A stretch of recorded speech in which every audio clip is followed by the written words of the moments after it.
दोस्तों नमस्कार, मैं हूं डॉक्टर प्रदीप प्रसन्न। आप भी प्रसन्न होंगे ऐसी आशा ही नहीं, पूर्ण विश्वास है। आप सबका स्वागत है मेरे चैनल हिंदी की बिंदी पर। तो आइए आज कुछ नया सीखते हैं नए टॉपिक के साथ।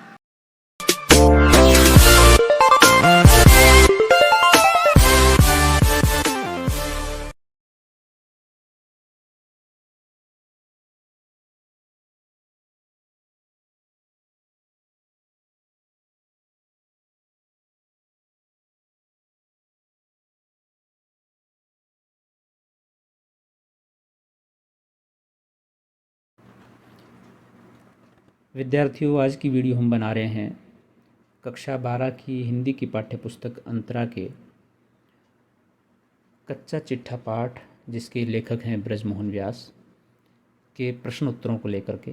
दरअसल ये प्रश्न उत्तरों को लेकर के पार्ट 2 वीडियो है, अर्थात इससे पहले हम प्रश्न 9 तक के उत्तर पूर्व की वीडियो में बता चुके हैं। आप हिंदी की बिंदी चैनल पर विजिट कर सकते हैं। यदि आपने अभी तक सब्सक्राइब नहीं किया है तो प्लीज़ उसे सब्सक्राइब जरूर कर लीजिए, बेल आइकॉन को जरूर दबा लीजिए ताकि कोई वीडियो आप मिस ना कर पाएँ। और वहाँ पर कक्षा 10, कक्षा 12, बीए फर्स्ट, सेकंड, थर्ड, इस तरह से अलग अलग कैटेगरी प्लेलिस्ट पर हमने बना रखी है। तो वहाँ जा कर के आप अपने उपयोग की वीडियो और प्लेलिस्ट में अपने काम की वीडियो देख सकते हैं। लगभग सभी कक्षाओं के पाठ्यक्रम को हम पूरा कर रहे हैं हिंदी विषय के, तो हर कक्षावार वहाँ पाठ्यक्रम उपलब्ध है, आप देख सकते हैं। तो आइए हम वीडियो शुरू करते हैं। तो अगला प्रश्न यानी कि 10वां प्रश्न है कि लेखक अपने संग्रहालय के निर्माण में किन किन के प्रति अपना आभार प्रकट करता है और किसे अपने संग्रहालय का अभिभावक बनाकर निश्चित होता है।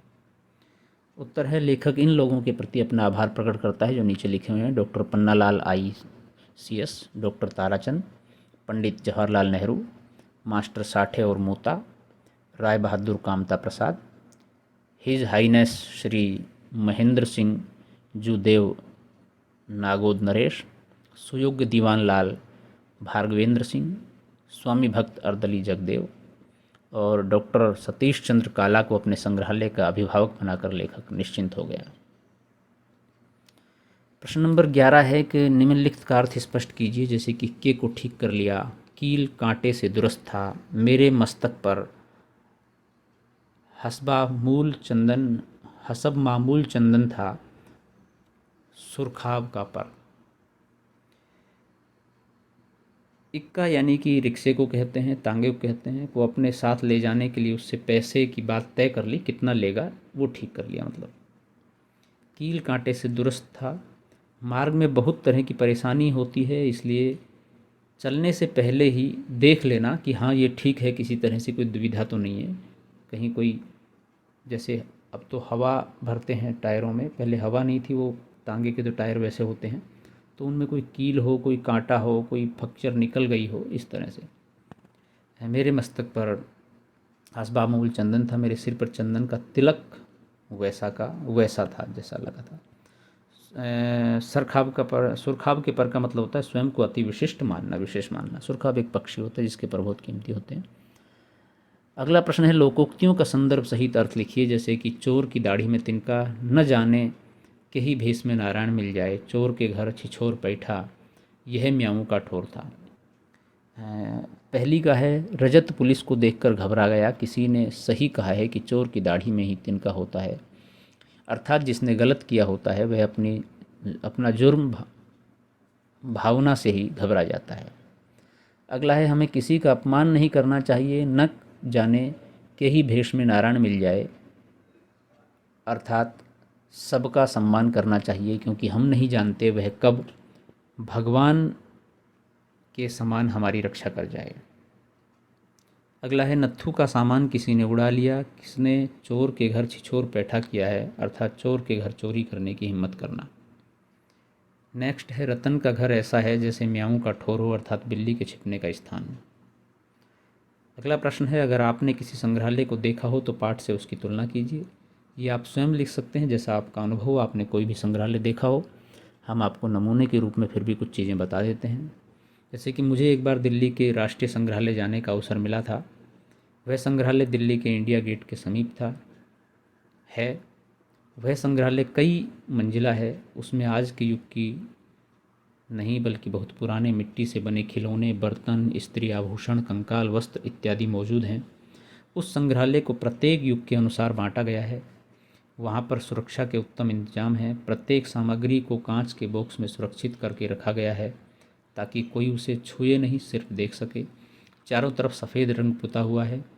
पाठ में जिस संग्रहालय की बात की गई है वह बिल्कुल अलग है। उसमें सुरक्षा के इंतजाम नहीं थे या उनके बारे में बहुत कुछ बताया नहीं गया है।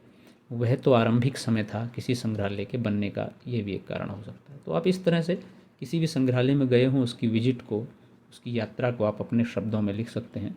क्या देखा, किस तरह का उसका रख रखाव है, तमाम चीज़ों को लेकर के। अगला प्रश्न है, अपने नगर में अथवा किसी सुप्रसिद्ध राष्ट्रीय संग्रहालय को देखने की योजना बनाइए और फिर उसका वर्णन लिखिए। ये हो सकता है आप जहाँ भी रहते हैं वहाँ आसपास कोई ना कोई संग्रहालय, जहाँ तक मुझे लगता है होगा, उसका वर्णन आप लिखिए। अगला प्रश्न है, लोक हित संपन्न किसी बड़े काम को करने में ईमानदारी आड़े आए तो आप क्या करेंगे। बहुत महत्वपूर्ण प्रश्न है।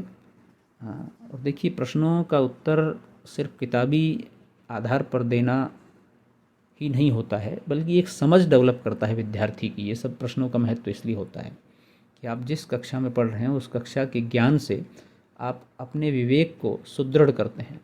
आप समाज को, दुनिया को जानने की कोशिश करते हैं। एक पायदान आप आगे चढ़ते हैं उस चीज़ को जानने की प्रक्रिया में। तो लोकहित संपन्न किसी बड़े काम को करने में यदि ईमानदारी आड़े आए तो मैं उसे महत्व नहीं दूंगा या दूंगी। इससे बहुतों का हित जुड़ा होगा तो मैं अपनी ईमानदारी को छोड़ दूंगी। अच्छे कार्य के लिए ईमानदारी की परवाह करना मूर्खता होगी।